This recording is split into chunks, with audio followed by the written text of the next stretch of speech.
الحمد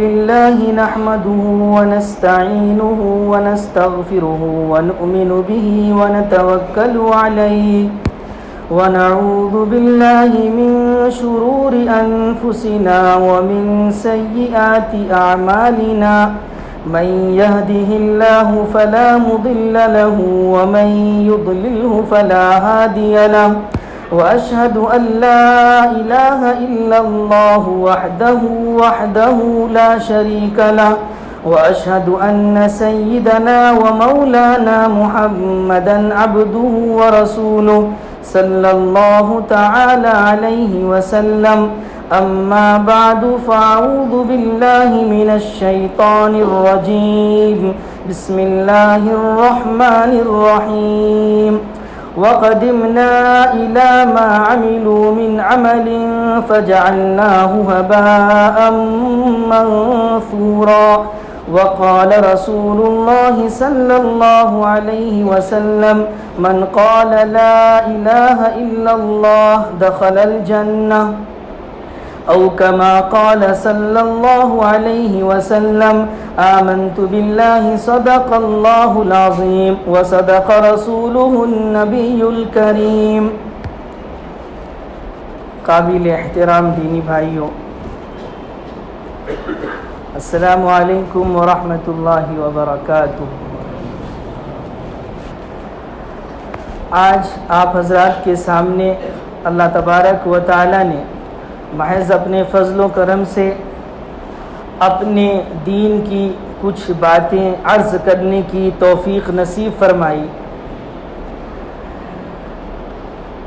آج اس مناسبت سے ہم نے جس عنوان کا انتخاب کیا ہے وہ ہے ہمارے اور آپ کے پاس جو سب سے زیادہ قیمتی اور سب سے زیادہ اہم شے ہے، یعنی اللہ تبارک و تعالی کا پسندیدہ دین اسلام. اللہ تبارک و تعالی نے فرمایا ان الدین عند اللہ الاسلام، کہ اللہ تبارک و تعالی کے نزدیک قابل اعتبار دین صرف دین اسلام ہے.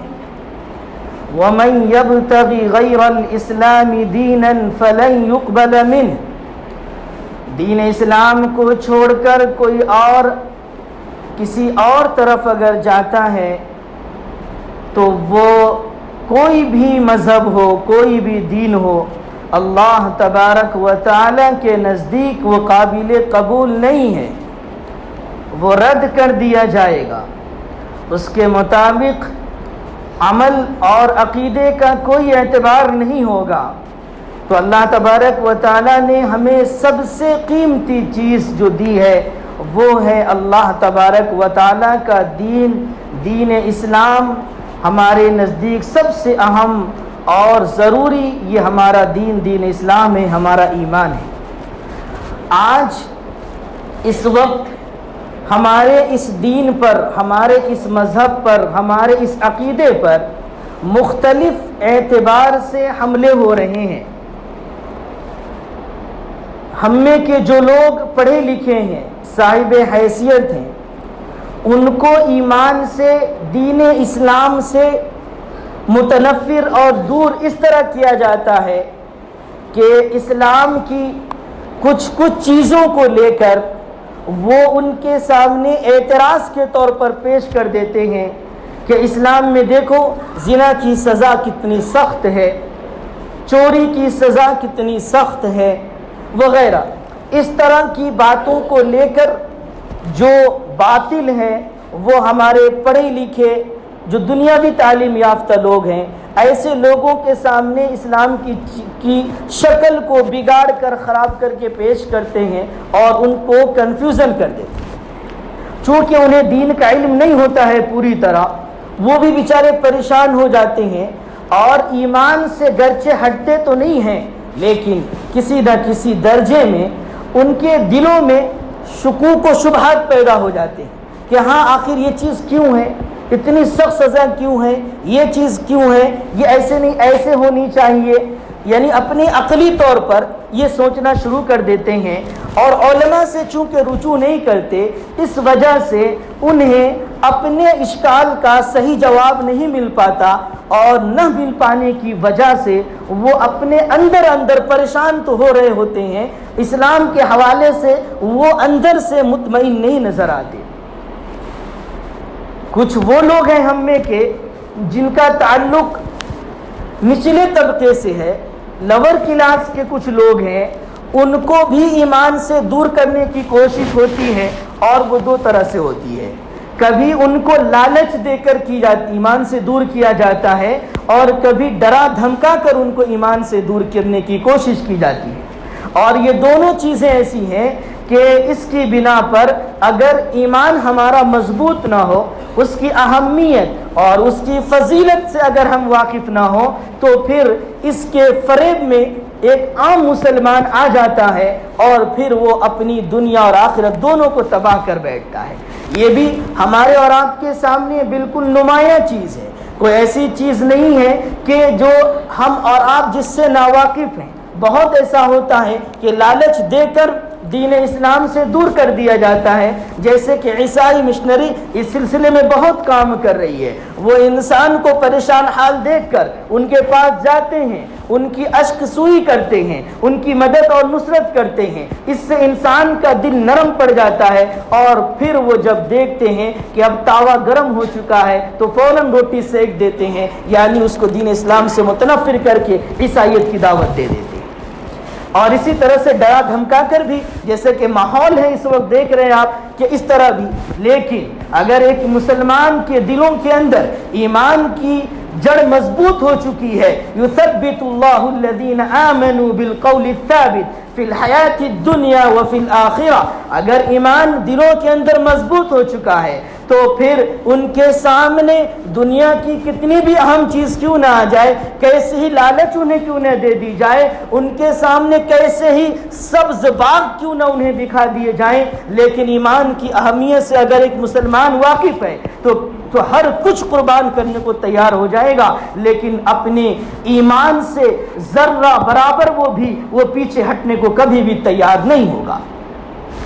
آج آپ لوگوں کے سامنے مجھے دو باتیں عرض کرنی ہیں، ایک تو ایمان کی اہمیت اور فضیلت، اور دوسرے اس کی حفاظت۔ اہمیت اور فضیلت کے سلسلے میں یہ بات سمجھ لیجئے کہ خطبے کے اندر جو میں نے آیت پڑھی ہے، وَقَدِمْنَا إِلَى مَا عَمِلُوا مِنْ عَمَلٍ فَجَعَلْنَاهُ هَبَاءً مَنْثُورًا، کہ اگر ہمارے پاس ایمان نہیں ہے تو پھر ہماری آخرت میں نجات ہو ہی نہیں سکتی، چاہے ہم کتنا ہی اچھا عمل کیوں نہ کر لیں، ہماری پوری زندگی صدقہ خیرات اور دوسروں کی مدد و نصرت اور بھلائی خیر خواہی میں کیوں نہ گزر جائے، اگر ہمارے پاس ایمان نہیں ہے تو یہ اچھے اعمال ہمیں کام آنے والے نہیں ہیں۔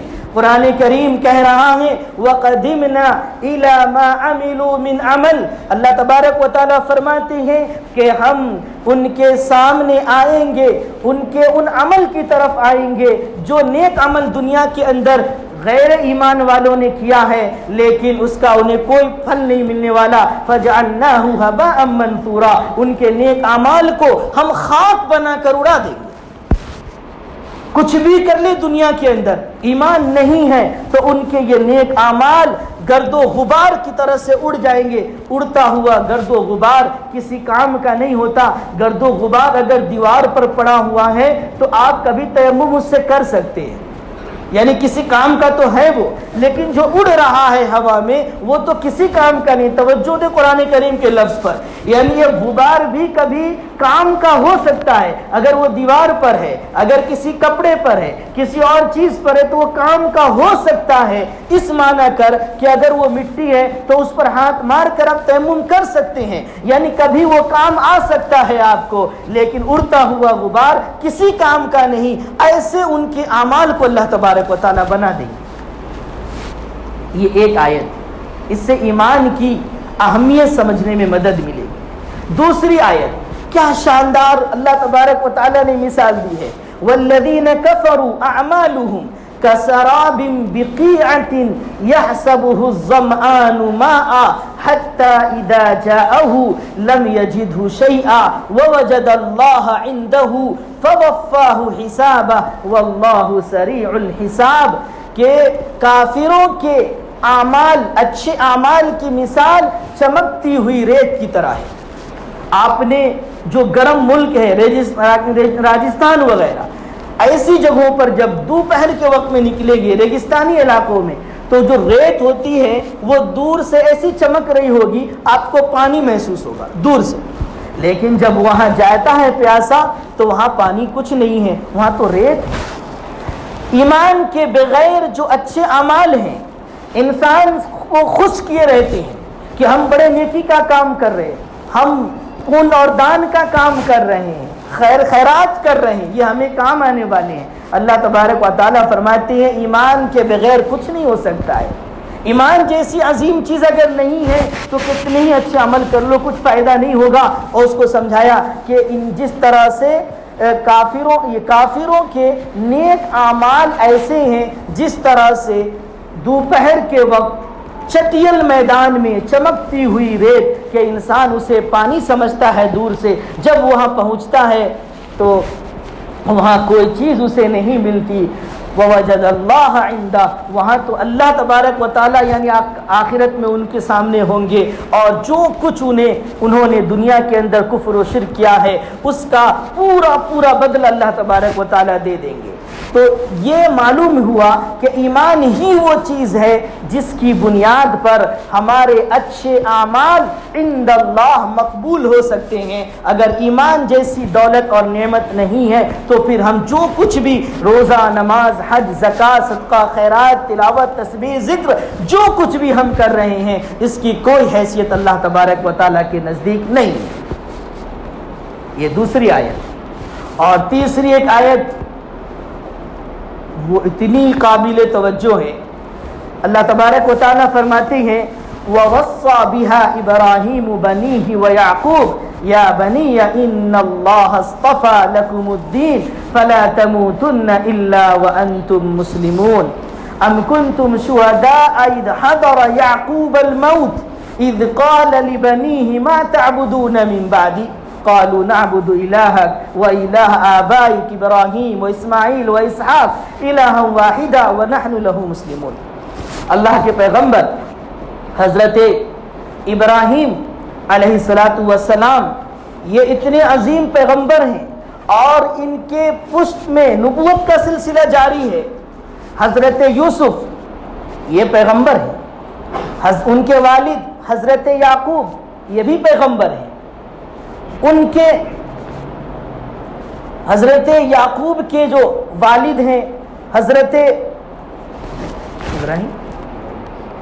ابراہیم، حضرت اسحاق اور پھر ان کے والد حضرت ابراہیم، یہ چاروں پیغمبر ہیں. پردادا بھی، دادا بھی، باپ بھی، بیٹے بھی. اس کو جناب رسول اللہ صلی اللہ علیہ وسلم نے فرمایا کریم ابن کریم ابن کریم ابن کریم.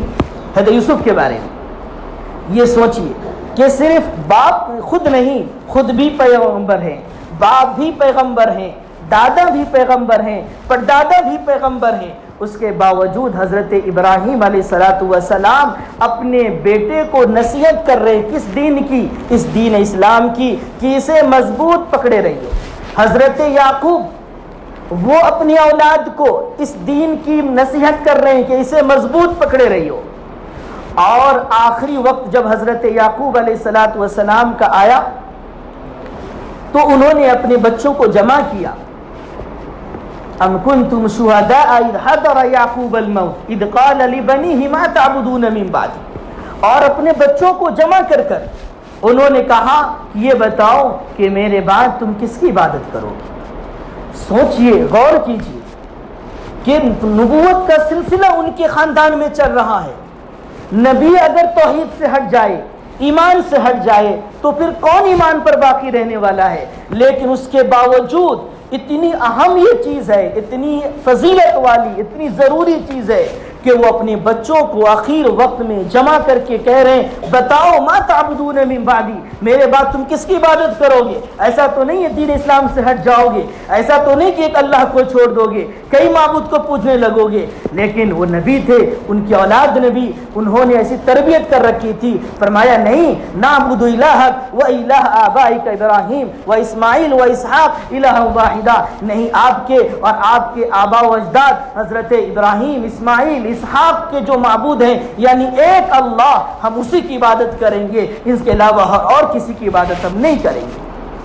فرمایا وَلَا تَمُوتُنَّ إِلَّا وَأَنْتُم مُسْلِمُونَ، کہ تمہاری موت ایمان کی حالت میں آنی چاہیے، مسلمان ہونے کی حالت میں تم دنیا سے جانا۔ ایک پیغمبر اپنی اولاد کی یہ فکر کر رہے ہیں، جبکہ وہاں اس بات کا تو بہت کم اندیشہ ہے۔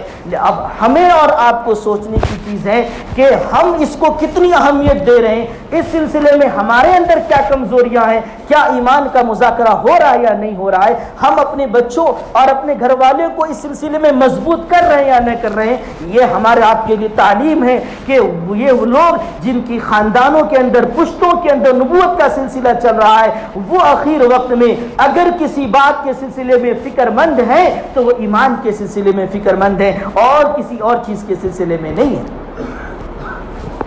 یہ ایک آیت۔ اس کے علاوہ قرآن کریم میں سورہ بقرہ کے اندر اللہ تبارک و تعالیٰ فرماتے ہیں وَمَن يَرْتَدِدْ مِنْكُمْ عَنْ دِينِهِ فَيَمُتْ وَهُوَ كَافِرٌ فَأُولَئِكَ حَبِطَتْ أَعْمَالُهُمْ فِي الدُّنْيَا وَالْآخِرَةِ، کہ جو لوگ اپنے دین سے پھر جائیں گے، دین اسلام کو چھوڑ دیں گے اور کفر کی حالت میں ان کی موت آئے گی، یہ وہ لوگ ہیں کہ ان کے اعمال دنیا اور آخرت دونوں جگہ تباہ ہو گئے۔ دنیا میں بھی اب یہ مسلمان نہیں رہے، مسلمانوں جیسا معاملہ ان کے ساتھ نہیں کیا جائے گا، ان کا نکاح ختم ہو چکا، مسلمانوں کے قبرستان میں دفن نہیں کیا جا سکتا، ان کی نماز جنازہ نہیں پڑھی جائے گی اب، اور آخرت میں یہ ہوگا کہ جو کچھ بھی اچھے اعمال کیے تھے دنیا کے اندر وہ سب غارت، کوئی ثواب اس پر ملنے والا نہیں ہے۔ یہ ہے اگر ایمان کو ہم چھوڑ دیتے ہیں تو جو کچھ بھی ہم نے کیا ہے کچھ وہاں ہونے والا نہیں، کچھ ثواب، کچھ بھلائی ہونے والی نہیں وہاں۔ یہ چند آیتیں قرآن کریم کی آپ کے سامنے میں نے پیش کی، جس سے یہ پتہ چل رہا ہے کہ ایمان ہمارے اور آپ کے لیے، دین اسلام ہمارے اور آپ کے لیے کتنی اہم اور کتنی ضروری ہے۔ اب آئیے احادیث شریفہ کی طرف۔ ایک حدیث شریف ہے جو حدیث شریف کی مشہور کتاب سنن ترمذی، جو امام ترمذی رحمۃ اللہ علیہ کی لکھی ہوئی ہے، اور جیسا کہ حضرت مفتی صاحب زیدہ مجدوم ابھی تعارف کرا رہے تھے کہ حدیث کی جو بڑی بڑی کتابیں ہیں ان کتابوں میں ایک یہ معروف اور مشہور کتاب ہے ترمذی۔ اس کے اندر یہ حدیث ہے کہ آخرت میں، قیامت کے میدان میں اللہ تبارک و تعالی، اب توجہ سے سنیے، عجیب و غریب حیرانی ہوتی ہے کہ ایمان کتنی اہم چیز ہے۔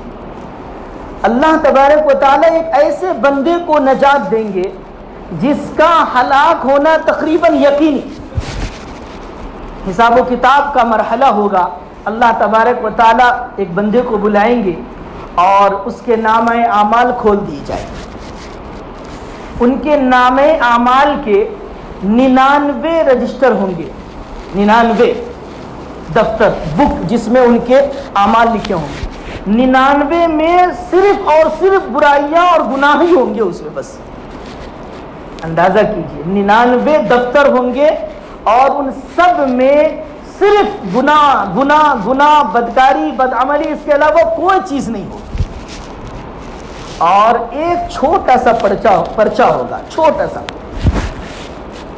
اس میں لا الہ الا اللہ محمد الرسول اللہ لکھا ہوگا۔ اب یہ دونوں سامنے ہوں گے، ایک طرف گناہوں کا 99 رجسٹر، بندہ آئے گا، اللہ تبارک و تعالیٰ کی طرف سے حکم ہوگا کہ ان کے جو نام اعمال ہے اس کو وزن کیا جائے۔ جب وہ رجسٹر سامنے کیا جائے گا، ان کے وزن کیے جانے کے لیے اللہ تبارک و تعالیٰ اس سے 2-3 بات پوچھیں گے کہ یہ جو رجسٹر ہے نا جس میں تمہارے گناہوں کی لسٹ موجود ہے، اس میں کسی گناہ کا تمہیں انکار ہے کہ میں نے نہیں کیا ہے ایسا؟ وہ کہے گا یا اللہ ایسا کچھ نہیں، سب میں نے کیا ہے۔ پھر اللہ تبارک و تعالی یہ سوال کریں گے کہ میرے جو فرشتے تمہارے اعمال لکھنے پر مقرر تھے انہوں نے کوئی ظلم تو نہیں کیا؟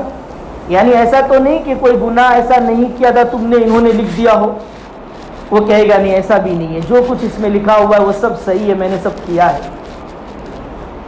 اللہ تبارک و تعالیٰ پھر پوچھیں گے افلک عذر، پھر کیا بات ہے، کوئی عذر ہے، کیوں ایسا ہوا؟ کہے گا کوئی عذر نہیں، سب میں نے جان بوجھ کر کیا ہے۔ یعنی سارے گناہوں کا وہ اقرار از خود کر لینا، اس کی ہلاکت تو بالکل طے ہوگی۔ اللہ تبارک و تعالیٰ کہیں گے ٹھیک ہے ان کو وزن کیا جائے۔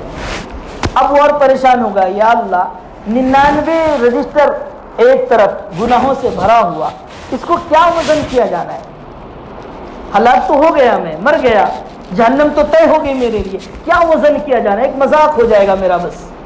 اللہ تبارک و تعالیٰ فرمائیں گے لا ظلم علیک اليوم، آج ظلم نہیں ہونا ہے کسی پر، جس نے جو کیا ہے اس کو دکھایا جائے گا، اس کو وزن کیا جائے گا۔ بہرحال ترازو کے ایک پلڑے میں وہ 99 گناہوں کے رجسٹر کو رکھ دیا جائے گا، اور دوسرے پلڑے کے اندر وہ جو ایک چھوٹی سی پرچی ہے نا جس پر لکھا ہوا ہے لا الہ الا اللہ محمد الرسول اللہ، وہ ایک پلڑے میں ڈال دیا جائے گا۔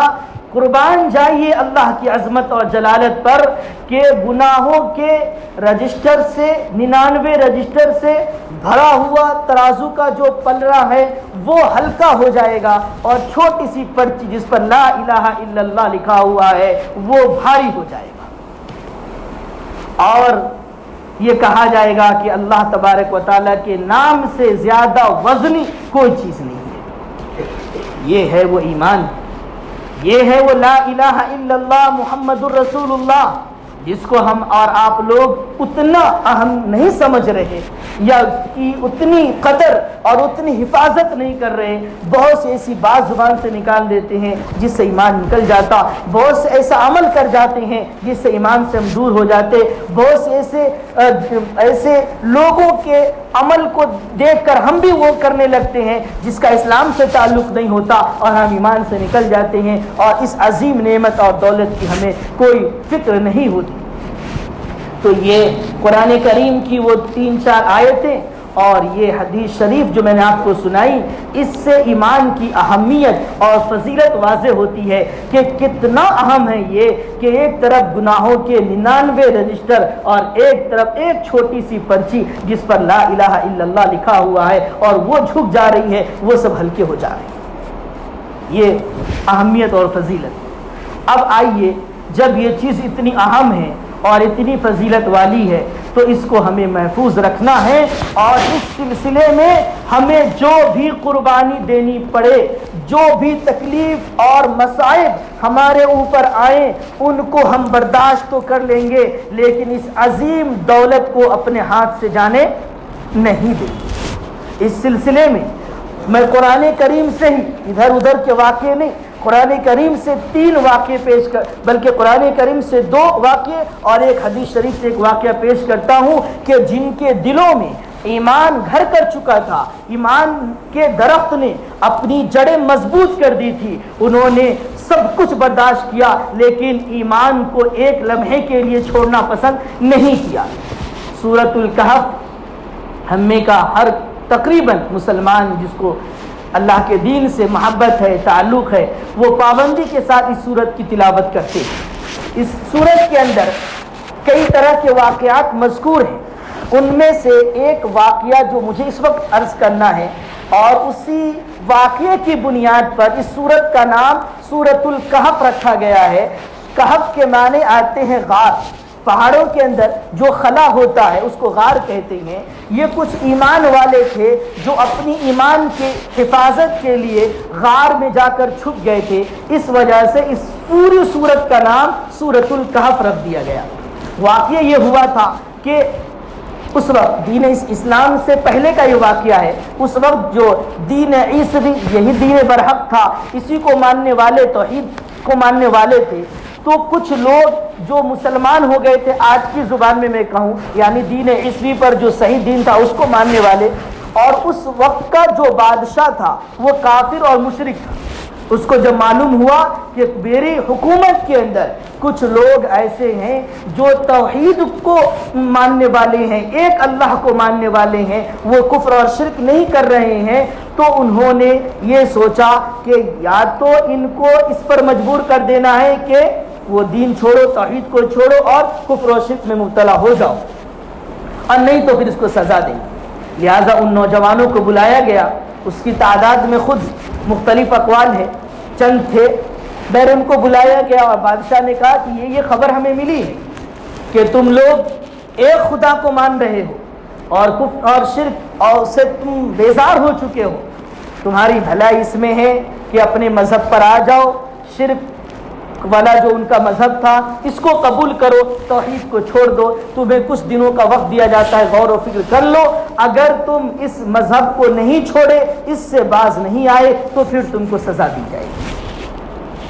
وہ جو نوجوان تھے چند ایک، چونکہ ایمان ان کے دلوں میں جڑ پکڑ چکا تھا، ایمان کی حلاوت اور لذت وہ پا چکے تھے، اس لیے انہوں نے طے کیا کہ ہم تو کمزور ہیں، اس وقت کی جو حکومت ہے وہ تو کافر اور مشرک حکومت ہے، ہم ان سے مقابلہ نہیں کر سکتے ہیں، لہٰذا ہمیں اپنے ایمان کی حفاظت کے لیے کہیں جا کر چھپ جانا چاہیے، ان سے بچ جائے تاکہ ہمارا ایمان محفوظ رہے۔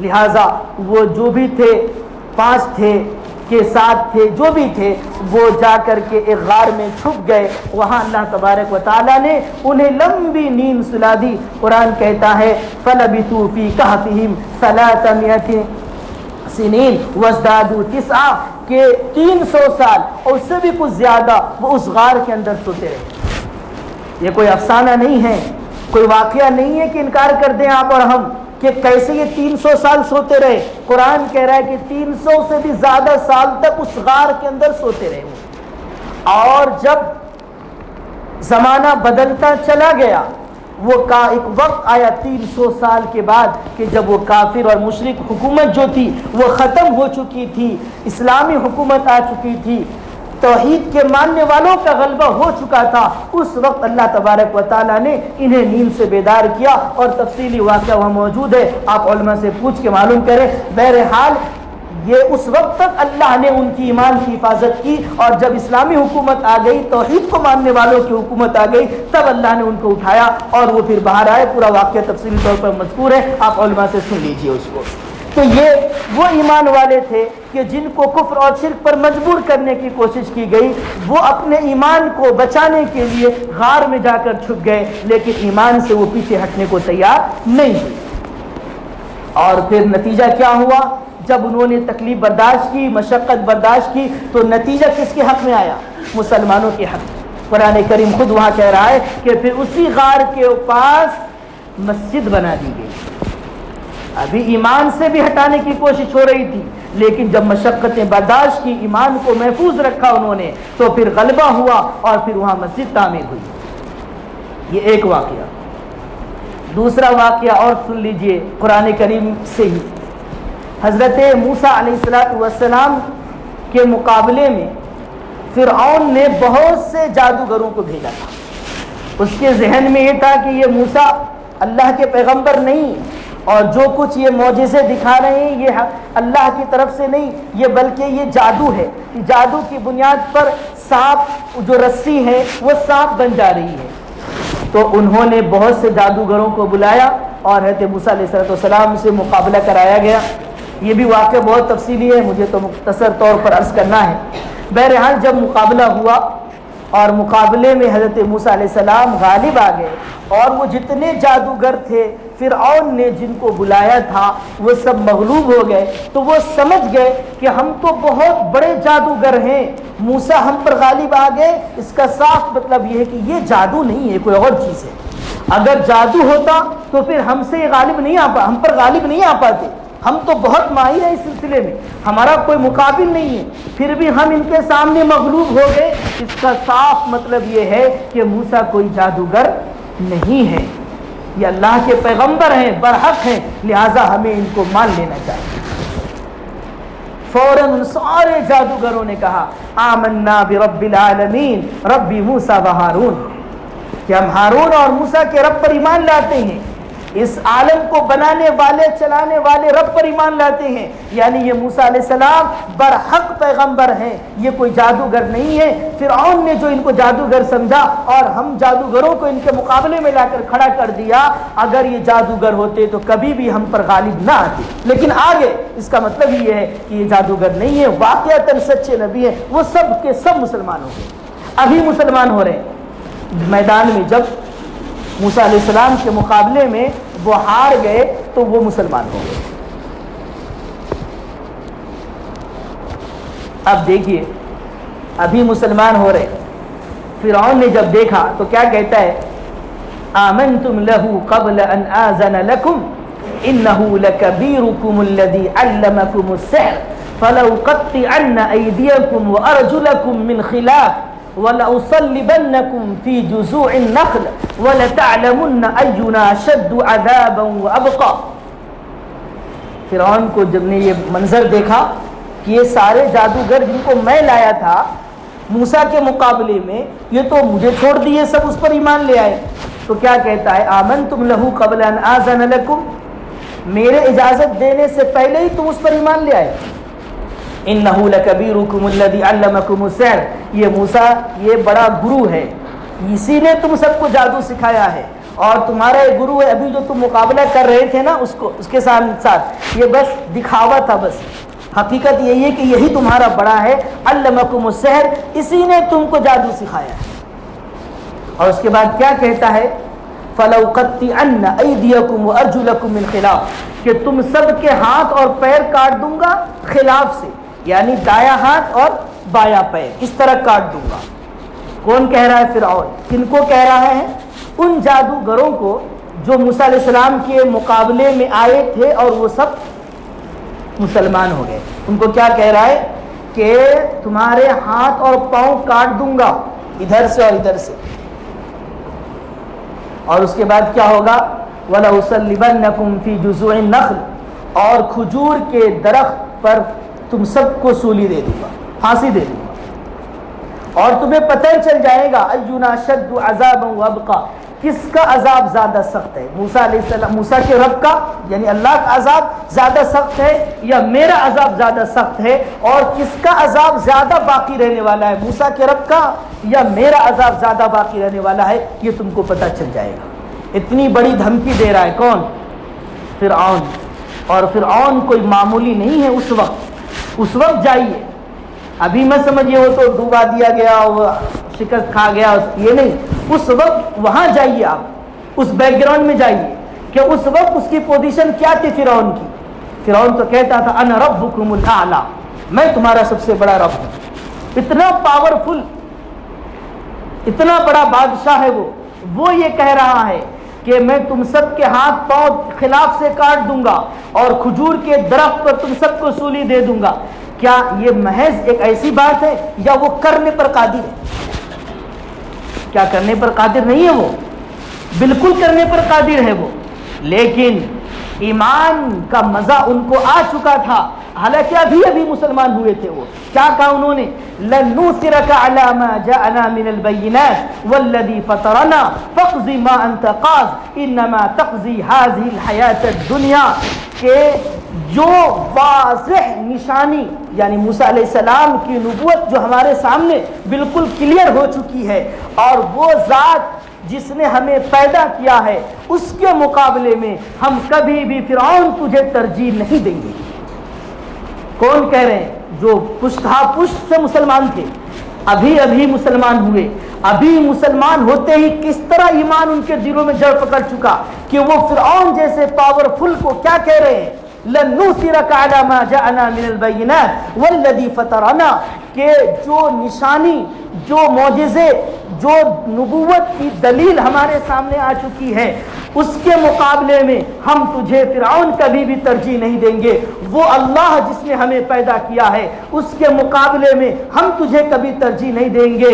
فَاقْضِ مَا أَنْتَ قَاضٍ، کر لے جو تجھے کرنا ہے. کیا کر سکتا ہے تو؟ انما تقضی حاضی الحیات الدنیا، بہت زیادہ ہوگا تو یہ ہوگا کہ تو ہماری اس دنیا کی زندگی کو ختم کر دے گا. اور کیا کر سکتا ہے تو؟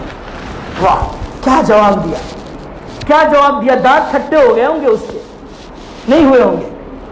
مجھے تو لگ رہا ہے کہ کھٹے تو ہو ہی گئے ہوں گے کہ کیا تو کر سکتا ہے. بہت زیادہ تو یہ دنیا کی زندگی ختم کر دے گا. کر لے، یہ زندگی تو ختم ہونی ہے نا. اگر مسلمان یہ طے کر لے کہ موت اپنے وقت پر آنی ہے، ایک لمحے پہلے نہیں آ سکتی، ایک لمحہ بعد نہیں ہو سکتا. اذا جاء اجلهم لا يستاخرون ساعة ولا يستقدمون. اذا جاء اجلهم لا يستاخرون ساعة ولا يستقدمون. موت کا وقت جب آ جائے گا ایک لمحہ بعد میں نہیں آ سکتی، ایک لمحے پہلے نہیں آ سکتی. اس کا وقت مقرر ہے. اگر ہم یہ طے کر لیں اور پھر یہ فرعون کو جو انہوں نے جواب دیا کہ کر لو جو کرنا ہے تمہیں، زیادہ سے زیادہ یہ ہو سکتا ہے کہ دنیا کی زندگی کو ختم کر دو گے. یہ تو بہرحال ختم ہونی ہے، یہ ختم کر کے تمہیں کیا ملنے والا ہے. اور اس کے بعد کیا کہا؟ آمنا بربنا لیغفر لنا خطایانا وما اکرہتنا علیہ من السحر واللہ خیر وابقی. کہ ہم تو اپنے اس پروردگار پر ایمان لا چکے ہیں تاکہ ہمارے گناہوں کو معاف کر دے، اور جس جادو کے کرنے پر تو نے ہم لوگوں کو مجبور کیا ہے، خاص طور پر اللہ یہ گناہ کو بھی معاف کر دے کہ تمہاری وجہ سے ہم موسیٰ کا مقابلہ کرنے آگے تھے، ورنہ یہ اللہ کے پیغمبر ہیں، یہ جادوگر نہیں ہیں. ہم کو تو نے ان کے مقابلے میں لا کھڑا کیا، یہ بھی ہم سے گناہ ہو گیا، اللہ اس کو بھی معاف کر دے. اور تو کہتا ہے کہ وَلَتَعْلَمُنَّ أَيُّنَا شَدُّ عَذَابًا وَأَبْقَىٰ. ارے تو کیا، وَاللَّهُ خَيْرٌ وَأَبْقَىٰ. اللہ تبارک و تعالیٰ سب سے بہتر ہیں، وہ سب سے بہتر بدلہ دینے والے ہیں، وہ ہمیں جنت دینے والے ہیں، وہ زیادہ باقی رہنے والے ہیں. تو کیا باقی رہنے والا؟ تیری عذاب کیا باقی رہنے والی، باقی رہنے والا؟ تیری سزا کیا باقی رہنے والی؟ یہ سب دنیا کی چیزیں سب ختم ہو جائے گی. نہلے پہ دہلا رکھ دیا، فوراً زبردست جواب دے دیا. ادھر کہا تھا نا اس نے وَلَتَعْلَمُنَّ أَيُّنَا شَدُّ عَذَابًا وَأَبْقَىٰ، اس کا جواب یہ دیا ان لوگوں نے وَاللَّهُ خَيْرٌ وَأَبْقَىٰ. تو کیا ہے؟ یہ دیکھیے کیسے ایمان کی حفاظت ہوئی. اصحاب کہف غار میں چھپ کر کے اپنے ایمان کو محفوظ کیا. انہوں نے کھلے عام چیلنج قبول کیا پاورفل حکومت کا، پاورفل بادشاہ کا، اور کہا جو کر رہا ہے کر لو. اب تو ایمان کا مزہ آ چکا ہے، اب کیسے ہو سکتا ہے کہ ایمان سے ہم پھر جائیں؟ ہو ہی نہیں سکتا ہے. یہ قرآن کریم میں دوسرا. اب حدیث شریف کی مشہور و معروف کتاب صحیح مسلم، اس کے اندر بھی ایک عجیب و غریب واقعہ آیا ہے. اب لوگ بور تو نہیں ہو رہے نا، کیونکہ مفتی صاحب نے مجھے کہا تھا کہ آدھا گھنٹہ ہی تجھے بولنے کی اجازت ہے، اور مجھے لگ رہا ہے کہ آدھا گھنٹہ ہو چکا ہے، اور یہ آخری واقعہ ہے. اگر آپ اجازت دیں تو میں سناؤں ورنہ بات ختم کروں. اس لیے کہ آدمی کو بات اس وقت تک کرنی چاہیے جب سننے والوں کی دلچسپی باقی رہے. خواہ مخواہ سب بور ہو رہے ہو، سن رہے مودی صاحب کر رہے تو یہ مزہ نہیں آتا. پھر سنا دوں یہ واقعہ. مسلم شریف کے اندر یہ واقعہ ہے کہ یہ بھی اسلام سے پہلے کا واقعہ ہے. ایک بادشاہ تھا، اور بادشاہ کے تو جانتے ہیں وزیر ہوتے ہیں، فلاں ہوتے ہیں، چلا ہوتے ہیں. تو اس کے پاس ایک جادوگر بھی تھا اس بادشاہ کے پاس. وہ جادوگر جب بوڑھا ہونے لگا تو اس نے بادشاہ سے کہا کہ اب تو میں بوڑھا ہو چکا ہوں، میری موت کا وقت قریب ہے، کوئی ایسا لڑکا ہمیں دے دو کہ اس کو میں جادو سکھا دوں تاکہ یہ علم باقی رہ جائے اور تمہارے کام آئے گا. بادشاہ نے کہا ٹھیک ہے. ایک لڑکے کو مقرر کر دیا اور یہ کہہ دیا کہ روزانہ فلاں جادوگر کے پاس جانا اور ان سے جادو سیکھنا. بات طے ہو گئی. وہ لڑکا روزانہ جاتا. جب جاتا یہ لڑکا تو راستے میں ایک راہب سے ملاقات ہوتی. راہب یہ عیسائی جو ہوتے تھے، ان کے جو مذہبی لوگ ہوتے، علماء کہہ لیجیے آج کے دور میں، پادری جس کو کہتے ہیں، ان سے ان کی ملاقات ہوتی. تو اس وقت چونکہ یہی دین عیسوی برحق تھا، توحید یہی تھا، تو اس کے پاس وہ بچہ بیٹھ جاتا، وہ لڑکا جو جادو سیکھنے جاتا تھا، راستے میں جو پادری راہب ملتا اس کے پاس کچھ دیر بیٹھ جاتا، اس کی بات سنتا تو بات اچھی لگتی اس کی، پھر جاتا جادوگر کے پاس، وہ جادو جو کچھ سیکھتا سکھاتا، پھر آتا تو آتے ہوئے بھی راستے میں پھر اس کے پاس رکتا اور اس کی کچھ باتیں سنتا سیکھتا، پھر گھر آتا۔ لیکن جاتے ہوئے راستے میں جب اس پادری کے پاس رک جاتا تو وہاں جادوگر کے پاس جانے میں دیر ہوتی، وہاں اس کی پٹائی ہوتی، دیر سے کیوں آتے ہو۔ پھر وہاں سے آتے ہوئے جب پھر پادری کے پاس رک جاتا تو گھر آتے ہوئے تاخیر ہوتی، گھر میں پٹائی ہوتی کہ تمہارا وقت مقرر ہے آنے کا اسکول سے تو دیر کیوں ہوتی ہے۔ وہ دونوں جگہ کی مار کو برداشت کرتا۔ بہرحال اس میں اور بھی واقعہ ہے، آگے چلتا ہوں میں۔ اب اس کے بعد ایک دن ایسا ہوا کہ اس لڑکے نے جب اس پادری کی بات سنی تو اس کو ایسا محسوس ہونے لگا کہ یہ صحیح ہے، کیونکہ اس وقت وہ توحید کا قائل تھا، ایک اللہ کو ماننے والے تھے وہ۔ تو اب اس کے دل میں یہ آنے لگا کہ یہ پادری صحیح ہے یا ہمارا بادشاہ اور جو اس کا جادوگر جو کافر مشرک لوگ ہیں یہ صحیح ہے، تھوڑا ان کو ڈاؤٹ ہونا شروع ہو گیا۔ تو ایک دن راستے میں، اچھا یہ بھی ذہن میں رکھ لیجیے گا، یہ بھی کوئی ایسا ویسا واقعہ نہیں ہے، حدیث شریف کی مسلم شریف جو کتاب ہے اس میں یہ واقعہ حدیث شریف ہے، تو کبھی آپ اس کو عام واقعہ لے کر سوچے گا صحیح واقعہ تھا کتابوں میں جو ملتا ہے، ایسا نہیں ہے۔ بہرحال راستے میں ایک دن ایسا ہوا کہ ایک شیر راستے میں کھڑا ہو گیا، ادھر سے آنے والے لوگ ادھر رک گئے، ادھر سے جانے والے ادھر رک گئے، اب لوگ جائیں کیسے، وہ ہٹ نہیں رہا بیچ میں۔ اب یہ لڑکا ہے، اس نے ایک پتھر اٹھایا اور اس نے کہا آج فیصلہ ہو جائے گا کہ پادری کا دین صحیح ہے یا یہ بادشاہ کا دین صحیح ہے۔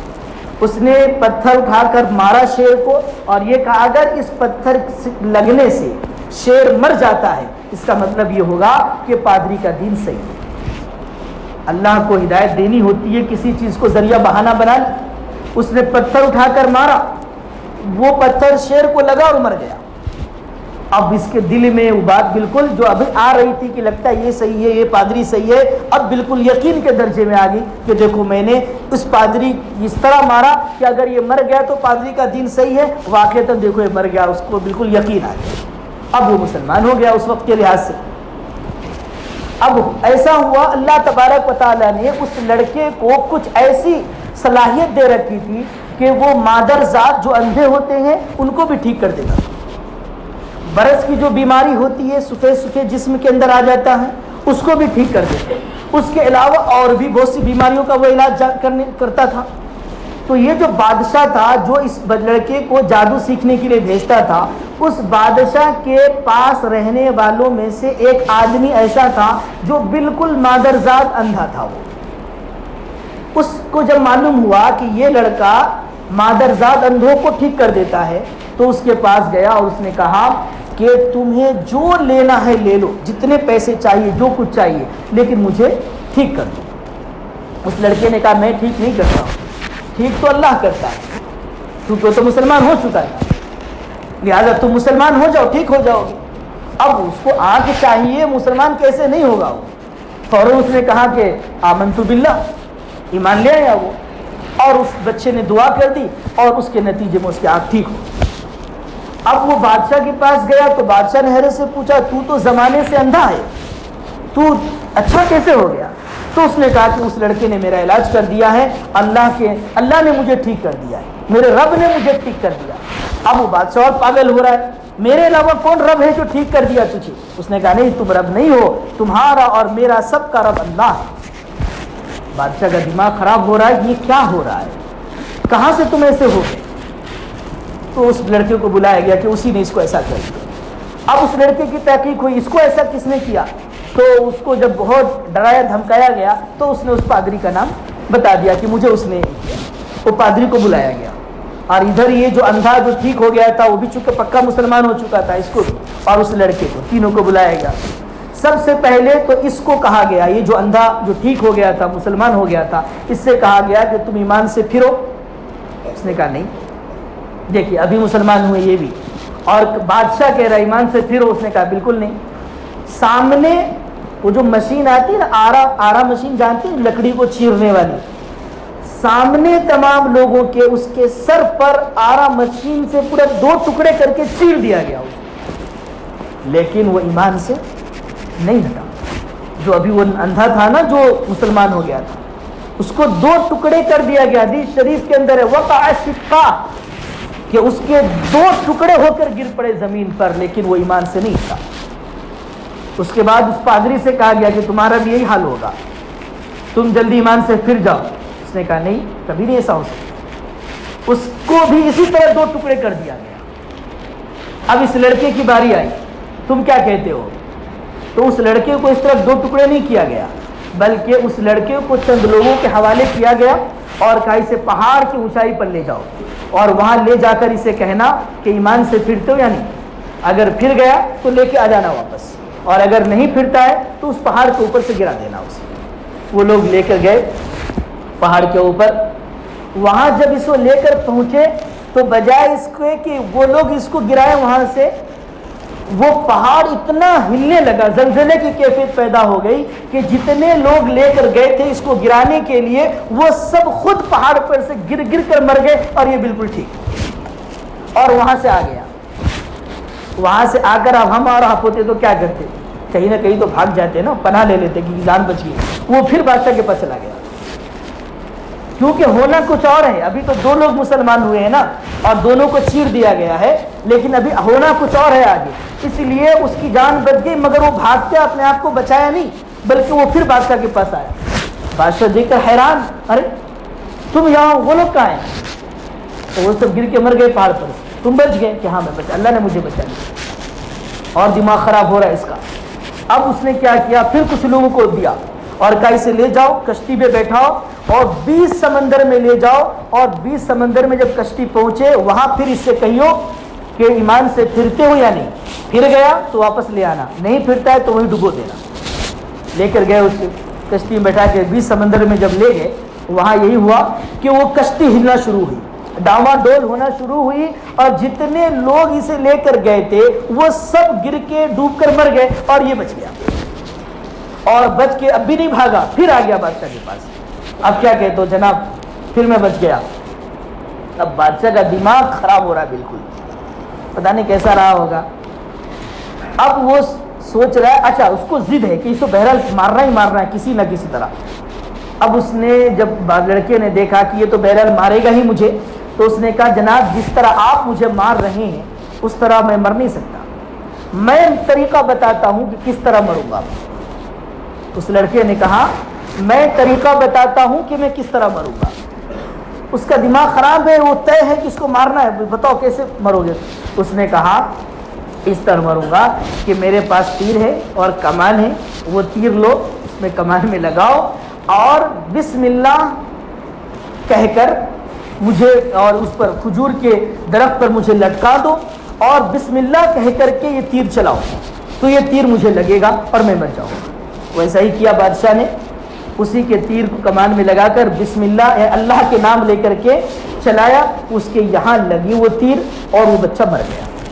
لیکن یہ جو کچھ ہوا پروگرام, یہ کوئی تنہائی میں نہیں ہوا, بلکہ اس نے یہ بھی کہا اس لڑکے نے کہ یہ منظر ایک, یعنی یہ چیز ہونی چاہیے ایک عام مجمع کے اندر, ایک میدان میں تمام لوگوں کو جمع کرو اور وہاں مجھے سولی پر لٹکاؤ اور اس طرح اللہ کا نام لے کر تیر چلاؤ تو میں مروں گا.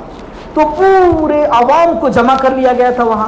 اب وہاں سارے عوام کے سامنے جب اس طرح اس کو تیر مارا گیا اللہ کا نام لے کر, تو ادھر اسے تیر لگا, اور جہاں وہ تیر لگا اس کے درد کی وجہ سے اس نے اپنا ہاتھ رکھا اس طرح, یہاں لگا تیر اور اس نے ایسا ہاتھ بھی رکھا وہاں, ادھر اس کی جان نکلی, ادھر پورا مجمع کہنے لگا لا الہ الا اللہ محمد. یہ کرنا تھا اس لڑکے کو, اسی لیے وہ ایک ایک بچ کے آ رہا تھا. تو آپ سوچ رہے ہیں کہ تو نہیں جان بچا رہا ہے اپنی, اصل میں اسے پوری قوم کو مسلمان کرنا تھا. اس لیے جب وہ اس طرح مرا تو سارے لوگ سمجھ گئے کہ بالکل اس کا دین حق ہے, کیونکہ جب اس کے اللہ کا نام لے کر اس کو مارا گیا تب یہ مرا, ورنہ نہیں مر رہا تھا, اس کا اللہ اس کی حفاظت کر رہا تھا. سارے لوگ مسلمان ہو گئے. جس طرح سے یہاں سارے جادوگر مسلمان ہو گئے, لیکن یہاں تو جادوگر صرف, یہاں سارے کے سارے پوری عوام مسلمان ہو گئی. اب بادشاہ تو ابھی 2-3 کو مار کر فارغ ہوا تھا کہ 2-3 مسلمان ہوئے, اب تو پوری رعایا مسلمان ہو گئی. اب کیا, اب اس نے طے کیا کہ ان سب کو بھی مار دینا ہے. تو اس لیے جس محلے میں وہ لوگ رہتے تھے اس محلے کے باہر بہت بڑا گڑھا کھدوایا اس نے، بہت گہرا، اور اس طرح کے محلے سے لوگ آئیں تو اس گڑھے سے گزرنا ہی پڑے اس کو، اس کے بغیر کہیں سے بچ کے جا ہی نہیں سکتے، اتنا بڑا گڑھا کھدوایا، اس کے اندر آگ جلوائی اور محلے کے ایک آدمی کو بلایا، جو لوگ مسلمان ہو چکے تھے ایک ایک کو، دیکھو یہ آگ ہے ہم نے جلائی ہے، اگر تم ایمان سے نہیں ہٹتے ہو اس میں ڈال دی جاؤ، اس میں ڈال دیا، آپ قربان جائیں ان لوگوں پر کہ ان میں کا ایک ایک بندہ اس آگ کے اندر جل کر مر گیا مگر کوئی بھی ایمان سے پیچھے نہیں ہٹا، ایک ایک کر کو لایا گیا، ایک ایک کر کے لایا گیا، ایک ایک کر کے لایا گیا، بالکل آخر میں ایک عورت کو لایا گیا، اس عورت کے گود میں چھوٹا سا بچہ تھا، اب اس عورت کو اپنی جان کی پرواہ تو نہیں تھی لیکن ماں ہے نا، اس کی ممتا کا کیا عالم ہوگا اس وقت میں، اس کو اپنی جان کی پرواہ تو نہیں تھی، وہ تو آگ میں جل کر ایمان کو بچا لیتی، لیکن اس کے چھوٹا سا جو بچہ گود میں ہے اس کی فکر لاحق ہوئی کہ اس کا کیا ہوگا، جب بچے نے دیکھا کہ میری ماں میری وجہ سے اس آگ میں جلنے سے ڈر رہی ہے، تو وہ بچہ بھی تو چھوٹا سا بچہ تھا، دودھ پیتا بچہ، اور دودھ پیتا بچہ بات نہیں کرتا، لیکن اللہ نے اس کی زبان میں طاقت دی اور اس نے کہا کہ میری امی صبر کرو اور کود جاؤ اس میں۔ دنیا کے اندر 6 بچے ایسے ہیں جنہوں نے بچپنے میں بات کی، بچپنے کا مطلب اتنی عمر میں بات کی ہے جتنی عمر میں عام طور پر بچے بات نہیں کرتے۔ ایک حضرت عیسیٰ علیہ السلام نے بات کی تھی، حضرت یوسف علیہ السلام کے واقعے میں وہ جس بچے نے شہادت دی وہ بھی بہت چھوٹا تھا، اور ایک یہ بچہ جو ماں کی گود میں تھا اس نے ماں سے بات کہی، اور بھی 3 بچے ہیں، اس طرح 6 بچے تاریخ میں ایسے ہیں جو بہت چھوٹی عمر میں بات کیے، جس عمر میں بچے بات نہیں کرتے۔ دیکھیے یہ تیسرا واقعہ تھا کہ جس میں ایک ایک انسان کو آگ کے اندر جلا تو دیا گیا اور ہر ایک نے جلنا پسند کیا، لیکن ایمان کی قدر اور اہمیت عظمت تھی ان کے دلوں میں، اس لیے انہوں نے ایمان کا سودا نہیں کیا۔ میرے بھائیوں، یہ 3 واقعے جو 2 قرآن کریم سے اور ایک مسلم شریف کی حدیث سے میں نے ایمان کی یہ کہہ لیجئے کہ کیسے ہم کو حفاظت کرنی ہے اس پر میں نے سنایا کہ ایمان کے، اور پہلے جو قرآن کریم کی چند آیتیں اور حدیث شریف سنائی میں نے وہ ایمان کی اہمیت اور فضیلت پر، اور یہ جو بات سنائی وہ اس کی حفاظت پر۔ تو یہ ارادہ کیجئے، عہد کیجئے کہ یہ جو عظیم نعمت اور دولت اللہ تبارک و تعالیٰ نے ہمیں اور آپ کو دے رکھی ہے، کچھ بھی ہو جائے ہر حال میں اس دین اور ایمان کی ہم حفاظت کریں گے، چاہے جان۔ آخری چیز کیا ہے؟ زیادہ سے زیادہ کیا ہوگا؟ وہی بات ہوگی کہ ہماری جان چلی جائے گی، یہ کوئی باقی رہنے والی چیز تو نہیں ہے۔ کیا آج اگر بچ گئے تو کل بچ جائیں گے، موت سے بچ جائیں گے؟ ایسا تو نہیں ہے۔ اس لیے اگر ایسی نوبت آ جائے تو مسلمانوں کو جان بھی دے دینے کو تیار ہونا چاہیے، مگر ایمان کو بچا لینا چاہیے۔ اللہ تبارک و تعالیٰ پہلے خود مجھے ان باتوں پر عمل کرنے کی توفیق نصیب فرمائے، آپ تمام لوگوں کو بھی توفیق نصیب فرمائے، آمین۔ وآخر دعوانا ان الحمد للہ رب العالمین۔